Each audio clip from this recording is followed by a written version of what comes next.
EastEnders spoilers: James Willmott-Brown murdered by this character in shocking scenes.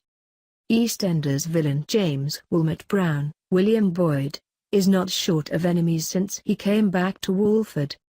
His first stint on the square saw him leave in disgrace after he was convicted of raping Kathy Beale, Gillian Taylforth, and his twisted revenge plan he's hatched upon his return this year has seen him, alongside Max Branning, Jake Wood, become one of the most hated members of the EastEnders cast. But things are about to take an even darker twist when he pushes the residents of Walford just a step too far, which could result in a grisly end for the baddie. James' downfall has already begun, with his own children Josh Hemmings, Eyre, and for Browning, Lisa Faulkner, starting to see how evil their dad can be. After Josh confronts him at the office, a concerned Fir then approaches Kathy to talk about what her dad had put her through all those years ago, and when James sees them talking, he immediately sees red. Kathy is initially reluctant to talk about her rape ordeal, but Fir assures her she wants to help and fix James' wrongs, seeing the pair deep in conversation.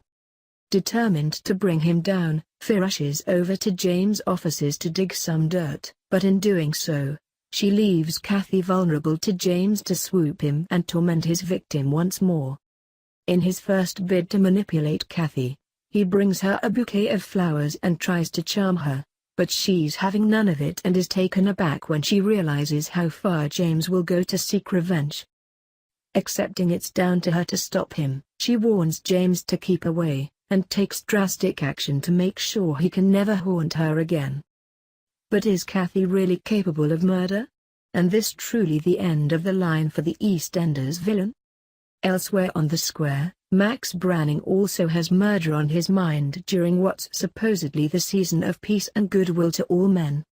After his revenge plan is left in tatters, Max is set to slaughter soap stalwarts Kathy Beale, Adam Woodyat, and Phil Mitchell, Steve McFadden, in the aftermath of his sordid schemes.